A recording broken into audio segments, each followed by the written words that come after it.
अस्सलामुअलैकुम everyone, I hope you all are fine and fresh by the grace of almighty Allah. तो आज की इस वीडियो में हम एलसीएम एंड एचसीएफ एक साथ फाइंड आउट करना सीखेंगे 48, 64 एंड 96 का बाय प्राइम फैक्टराइजेशन मेथड। इस मेथड में हमारे पास जितनी भी वैल्यूज़ होती हैं, दो या दो से ज़्यादा, सबसे पहले हम उनके अलग अलग प्राइम फैक्टर्स फाइंड आउट करते हैं और फिर उन प्राइम फैक्टर्स की हेल्प से हम इसका एलसीएम या एचसीएफ दोनों जो है वो फाइंड आउट कर सकते हैं। तो चलें सबसे पहले हम इनके प्राइम फैक्टर्स फाइंड आउट करते हैं। इस वक्त हमारे पास ये तीन वैल्यूज़ हैं, उनके हमें अलग अलग प्राइम फैक्टर्स फाइंड आउट करने हैं। फर्स्ट वैल्यू हमारे पास 48 है, सेकंड वैल्यू हमारे पास 64 है and third and last value हमारे पास 96 है। जब भी हम किसी वैल्यू के प्राइम फैक्टर्स फाइंड आउट करते हैं तो उसे हमें प्राइम नंबर से ही डिवाइड करना होता है और कम्प्लीटली डिवाइड करना होता है जब तक कि हमारे पास 1 ना आ जाए। प्राइम नंबर्स कौन से नंबर्स होते हैं? वो नंबर जो सिर्फ दो ही टेबल्स में आते हैं, एक अपने और दूसरे वन के, वो कहलाते हैं प्राइम नंबर्स। यहाँ मैं आपको कुछ प्राइम नंबर्स की एग्जांपल दे रही हूँ और ये इसी तरह कंटिन्यू रहते हैं, 2, 3, 5, 7, 11 और फिर इसी तरह कंटिन्यू रहते हैं। तो ये प्राइम नंबर्स हैं, ये सिर्फ और सिर्फ अपने और वन के टेबल में आते हैं, इसके अलावा किसी तीसरे टेबल में नहीं आते। सबसे स्मॉलेस्ट प्राइम नंबर 2 है, हम 2 से स्टार्ट लेते हैं। 2 का डिविजिबिलिटी रूल है कि अगर किसी वैल्यू के लास्ट में इवन नंबर या फिर 0 हो तो वैल्यू 2 से कम्प्लीटली डिवाइड हो सकती है। या तीनों ही वैल्यूज़ के लास्ट में इवन नंबर है, यानी तीनों ही 2 से डिवाइड हो सकती है। तो 2 से डिवाइड करना स्टार्ट करेंगे। 2 के टेबल में 4 आता है 2 पे और 8 आता है 4 पे। लास्ट में अभी भी इवन नंबर है तो अभी भी हम इसे 2 से ही डिवाइड करेंगे। जब तक ये वैल्यू 2 से डिवाइड होगी इसे 2 से ही डिवाइड करेंगे। 2 के टेबल में 2 आता है 1 पे, 4 आता है 2 पे। 2 के टेबल में ये बन चुका है 12 जो कि आता है 6 पे। 2 के टेबल में 6 आता है 3 पे और 3 जो है खुद एक प्राइम नंबर है, 3 को 3 से ही डिवाइड करना है क्योंकि 3 के टेबल में 3 आता है 1 पे। अब हमारे पास 64 है। 2 के टेबल में 6 आता है 3 पे और 4 आता है 2 पे, ये बन चुका है 32। 2 के टेबल में 3 नहीं आता, उससे छोटा नंबर 2 आता है 1 पे, जो 1 हमारे पास रिमाइंडर बचा लगा 2 के पास, बन गया 12। 2 के टेबल में 12 बिल्कुल आता है 6 पे, ये बन चुका है 16। 2 के टेबल में 16 आता है 8 पे। 2 के टेबल में 8 आता है 4 पे। 2 के टेबल में 4 आता है 2 पे और 2 के टेबल में 2 आता है 1 पे। यहाँ हम इसे भी कम्प्लीटली डिवाइड कर चुके हैं।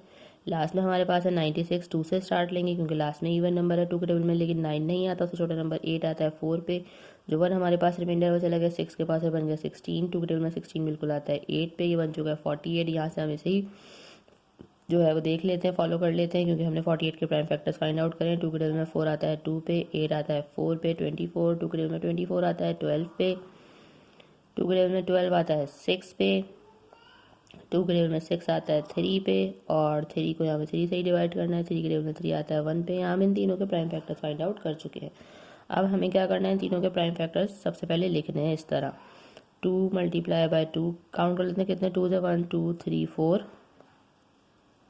और लास्ट में हमारे पास एक बार 3 है। अब हमने 64 के प्राइम फैक्टर्स फाइंड आउट करने हैं, वो भी काउंट कर लेते हैं। 1 2 3 4 5 6 है हमारे पास 2, 1 2 3 4 5 एंड 6। लास्ट में हमें लिखने हैं 96 के प्राइम फैक्टर्स, काउंट कर लेते हैं। 1 2 3 4 5 है।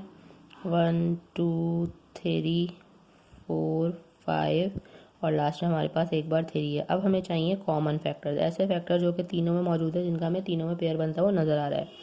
ये एक 2 का पेयर बना, जिसका पेयर बनता जाएगा, पेयर बन के बाहर आ जाएगा, उसे हमने एक बार लिखना है। ये एक और 2 का पेयर बना, पेयर बन के बाहर आ गया, इसे भी हमने एक बार लिख लिया।